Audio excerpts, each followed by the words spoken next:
on va maintenant aborder le thème de la mise en condition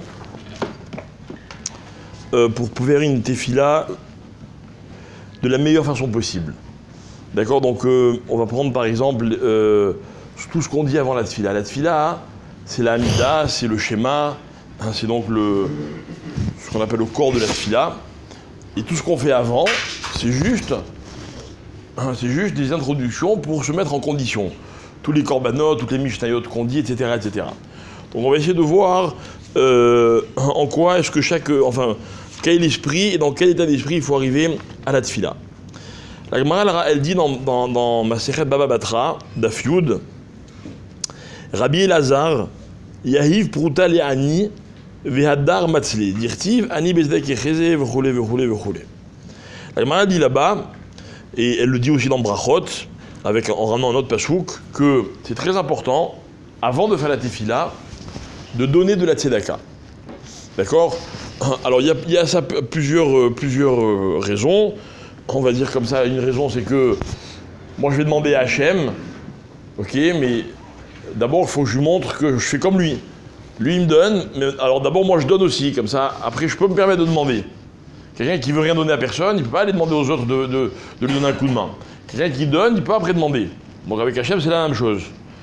Il y a une autre raison, c'est qu'il y a marqué dans les textes que par exemple, celui qui, comme ça il dit, il ramène ça le Shevet Moussar au nom de Chachmei Haemet, donc c'est assez profond, il dit comme ça, il dit celui qui donne de l'argent, de la tzedaka avant la tefila, podé tefilato mikol mekatrek. Ça veut dire que, on avait expliqué plusieurs fois que quand un homme il fait une tefila, quand la tefila elle arrive chez Hachem, avant d'arriver chez Hachem et d'être exaucée, elle passe des barrages.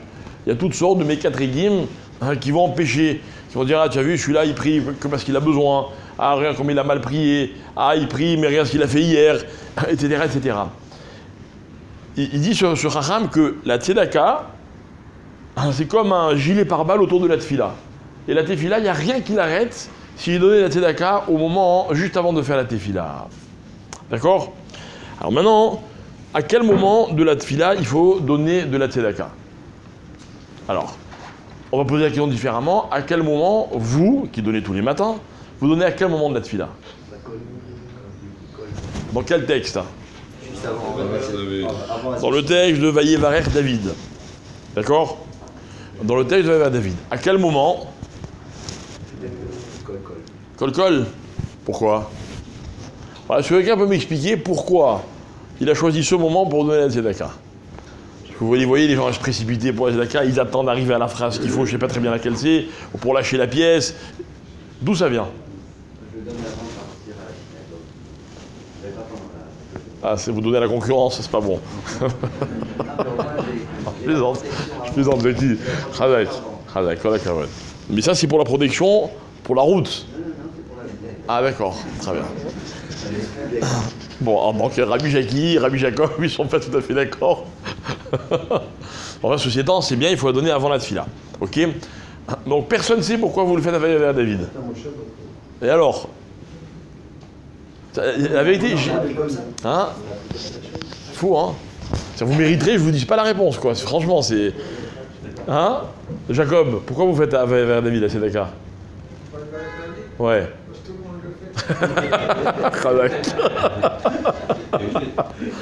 Alors c'est intéressant, personne ne sait pourquoi.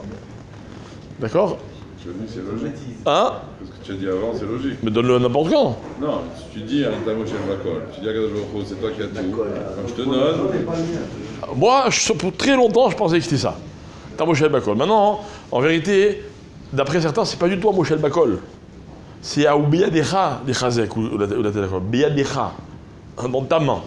D'accord? Alors en fait, il faut savoir deux choses qui sont importantes. La première, c'est que il y a beaucoup de Chachamim qui disent que quand on donne la tzedaka, il faut la donner debout. D'accord? Il faut la donner debout. Et ils disent comme ça, ils disent quand il y a quelqu'un qui vient ramasser de l'argent, il faut se lever pour lui donner. Alors pourquoi? Parce qu'on voit que la plupart des mitzvot midoraïta, quand on les accomplit, il faut les accomplir debout. D'accord? Certaines, on les fait assis, mais il y a une raison, le schéma, on le fait assis, il y a une raison particulière. Ok. Mais la plupart des mitzvot midoraita, on doit les faire debout. Donc la mitzvah tzedaka, c'est une mitzvah midoraita. D'accord? Donc déjà, il fallait trouver un moment dans la tfila où on est debout. Donc va y vers David. D'accord? La deuxième raison, elle n'est pas dans Bakol ou quoi, enfin en tout cas moi j'ai pas vu. La deuxième raison, c'est qu'elle est dans le mot Vayevarer David. C'est quoi Vayevarer David? C'est-à-dire que à Kadosh, là-bas, le texte il raconte que David il a été Mevarer Hashem. Il a fait une bracha. D'accord? Donc nous, qu'est-ce qu'on veut? On veut profiter de cette bracha. D'accord? Jacob, écoutez-moi jusqu'au bout et après on discute. D'accord? Donc, étant donné que c'est dans ce texte-là, il n'y en a pas d'autre, où on dit comme ça, voyez, Varer, on fait des brachot. Dans Baruch Shama, on dit Baruch Ata Hashem, Akel Avraham, etc. On dit des brachot. Mais là, ce texte-là, il raconte que David Amelech, il a été Mevarer HaKadosh Baruch Hu, il a été Mevarer Oto pour tout ce que HaKadosh Baruch Hu a mis dans le monde. Alors, au moment de cette bracha-là, nous, qu'est-ce qu'on fait? Pareil, nous aussi, on rétribue une partie de tzedaka en disant voilà, on est bénéficiaire de cette bracha, genre on est associé avec HaKadosh Baruch Hu dans cette bracha. D'accord? Et comme en plus, on est debout à ce moment-là, donc du coup, c'est pour ça qu'on a l'habitude de le donner à ce moment-là. Maintenant, là où il faut faire attention, par contre, c'est qu'il ne faut pas donner la tzedaka n'importe quand. Il y a des synagogues où on a le minag pendant la chazara de faire passer le tronc, c'est pas bien. Il dit, mais fourrache, il dit, l'eau y a fait un mosim. D'accord? Même les gens qui ramassent la tzedaka, il faudrait essayer de les habituer à attendre un moment où on n'est pas en train de prier et ils ne nous déconcentrent pas. D'un autre côté, on ne peut le faire que si on les respecte comme ils se doivent, d'accord? Et notamment, on se lève pour leur donner la tzedaka. Et deuxièmement, considérer que quand ils viennent ramasser de l'argent, c'est eux qui nous rendent service. Eux, leur situation, elle est ce qu'elle est, d'accord? Mais il faut considérer que quand au moment de la tefila, ils viennent ramasser de l'argent, ils nous rendent un service parce que grâce à eux, notre tefila, elle est encore plus forte, elle est encore plus protégée pour arriver jusqu'à sa destination. D'accord? Donc c'est pour moi l'occasion de rappeler que quand les gens viennent, mais bien, c'est-à-dire que celui qui n'a pas sur lui, il n'a pas. Mais quand on peut aider, il faut être conscient que c'est pas qu'on fait l'aumône, chas v'shalom, au contraire, on a de la reconnaissance à leur égard de venir nous donner ce mérite. D'accord? Aussi de donner de la main droite.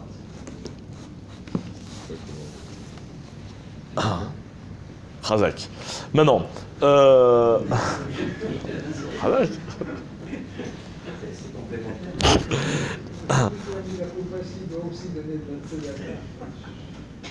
Vous voyez? Alors, maintenant je passe à autre chose.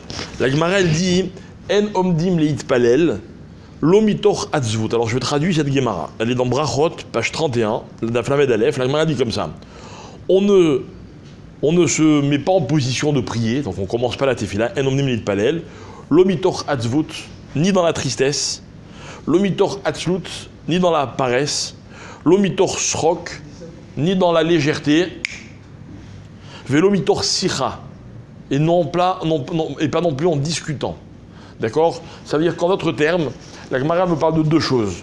La première, c'est l'état d'esprit, d'accord? Donc de ne pas être dans la tristesse. La deuxième, c'est ne pas faire la tefila comme quelque chose qu'on fait accessoirement.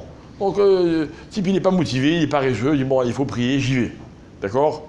Et en arrivant à la synagogue, la première chose qu'on dit à chacun, c'est oh là là, qu'est-ce que j'ai mal dormi cette nuit, oh là, qu'est-ce que je fais, oh, quelle galère ce matin pour me lever. D'accord? C'est vrai, on n'est pas conscient. Vous venez à la synagogue, vous mettez 1 heure pour trouver une place, admettons, d'accord? Il y a des embouteillages. Celui qui vient dans cet état d'esprit s'appelle Hatzlut. D'accord? C'est genre, ouh là là. Voilà, alors soit on est conscient de la chance qu'on a de pouvoir prier à la synagogue, soit on n'est pas conscient. Non plus mitor srok ou mitor sicha, c'est-à-dire genre, je viens parler avec Hachem, mais une seconde Hachem, j'ai une super, d'accord, hein, ou une vanne ou un machin, ou bien la moindre chose qui me fait rigoler, j'en profite, etc. La Gemara, elle continue plus tard et elle dit, et là, mitor simcha shel mitzvah. Simcha shel mitzvah. Ça veut dire qu'en fait, encore une fois, on doit réaliser de la chance qu'on a de pouvoir faire la mitzvah. C'est pas donné à tout le monde. D'accord, il y a plein de gens qui sont malheureusement dans des situations où ils ne peuvent pas se rendre à la synagogue. Ils auraient bien aimé pouvoir se rendre à la synagogue. Donc nous, ou bien Birchal fait la tfila. Donc on doit arriver à Simcha Shel Mitzvah. Alors bien demain, on essaiera d'expliquer qu'est-ce que c'est cette Simcha Shel Mitzvah, parce que la Mitzvah, c'est quelque chose de très sérieux, d'accord, de très, entre guillemets, contraignant, parce qu'il y a des règles, et d'un autre côté, il y a des Simcha. Donc on essaiera d'expliquer l'équilibre qu'il y a entre ces deux choses-là. En tout cas, toujours est-il que la tefila demande une préparation personnelle pour y arriver dans le bon état d'esprit. Encore une fois, on expliquera par rapport au texte que l'on dit en introduction de la tefila, de quelle façon est-ce qu'il nous aide à arriver dans les meilleures conditions. Voilà, Mincha à 19h05, je vous souhaite une